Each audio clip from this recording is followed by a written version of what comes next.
নমস্কার বন্ধুরা, মেনকা রান্নাঘরে আপনাদের সবাইকে স্বাগত জানাই। তো বন্ধুরা, আমি আজকে মুড়ি দিয়ে একটি রেসিপি করে দেখাবো।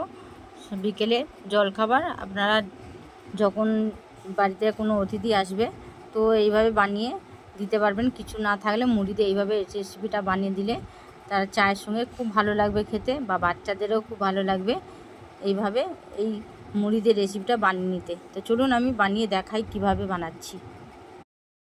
তো আমি প্রথমে মুড়িটাকে ভালো করে চেলে নিচ্ছি, কেন মুড়িতে অনেক ধুলো থাকে। তো একটু নরম মুড়ি হলেও কোনো অসুবিধা হবে না, আর মজমজে মুড়ি হলেও কোনো অসুবিধা হবে না। তো মুড়িটা ভালো করে আমি চেলে নিচ্ছি, দেখুন যাতে ধুলোগুলো তলায় পড়ে যায়, কারণ ধুলোগুলো থাকলে ভালো লাগে না। আর মুড়িতে কিচকিচ করে, অনেক সময় বালি থাকে, ধুয়ে ধুলো থাকে, তো সেজন্য কিচকিচ করে। ওই জন্য এটাকে ভালো করে আমি চেলে একটা বাটিতে নিয়ে নেবো। একদম পরিষ্কার করে চেলে নিয়েছি, নিয়ে বাটিতে নিয়েছি। আর বাটির মধ্যে দিয়ে দিলাম একটা গোটা পেঁয়াজ, একদম মিহি করে কেটে নিয়েছি কুচিয়ে। কাঁচা লঙ্কা দিয়ে দিলাম, ঝালটা আপনাদের মতন দেবেন। এখানে ধনেপাতা দিয়ে দিলাম। এবার এর মধ্যে কিছু মরিয়ে দেবো, নুন দিয়ে দিলাম, মশলা দিতে হবে।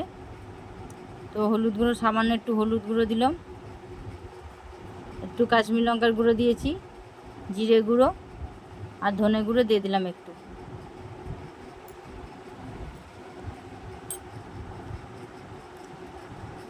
একটু সাদা জিরে এতে দিয়ে দিলাম, গোটা সাদা জিরে দিলাম, যাতে মুখে পড়লে খেতে ভালো লাগে।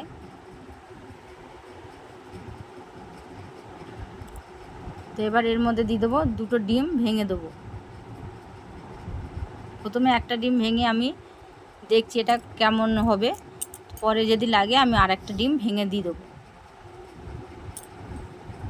একটু বেসন দিয়ে দিলাম, 2 চামচ মতন এখানে বেসন দিয়েছি।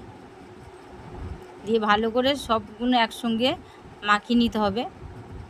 তো খুব ভালো করে মাখিয়ে নিচ্ছে এটাকে। মাখিয়ে একটু মুড়িটা রেখে দিলে দেখবেন মুড়িটা নরম হয়ে যাবে। তো আর একটা আমি ডিম দিয়ে দিলাম, কেন একটাতে এখানে হয়নি, সেই জন্য আমি আর একটা ডিম দিয়ে দিলাম। দিয়ে ভালো করে আবার মাখিয়ে নিলাম। তো কড়াই তেল দিয়ে দিয়েছি, তেলটা চারিদিকে এইভাবে কড়াতে ঘুরিয়ে নিতে হবে। তেলটা গরম হয়ে গেলে গ্যাসটা একটু কমিয়ে দিতে হবে। তো দেখুন এইভাবে মাখিয়ে নিয়েছিলাম, পুরো এমনি হবে এটা।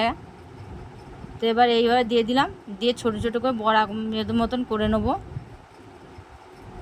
এইভাবে এটাকে একটা শেপ বানিয়ে নিচ্ছি। তো কেমন হয়েছে বন্ধুরা কমেন্টে অবশ্যই জানিয়ে দেবেন, আর একটা লাইক করে দেবেন, অনেক অনেক শেয়ার করবেন। নতুন বন্ধু হলে সাবস্ক্রাইব করে পাশে থাকবেন বন্ধুরা, যাতে আগে কোনো রেসিপি ছাড়লে আপনাদের কাছে নোটিফিকেশনটা আগে পৌঁছে যায়। তো দেখুন আমি এইভাবে উল্টে আর একদিকে করে নিলাম, নিয়ে এইভাবে সবগুলো ভেজে তুলে নেব। সব দিকে চেপে চেপে একটু এটাকে ভেজে নিতে হবে। তো এইভাবে সবগুলো তুলে নিচ্ছি।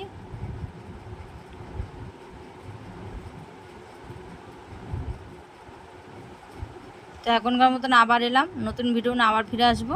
নমস্কার।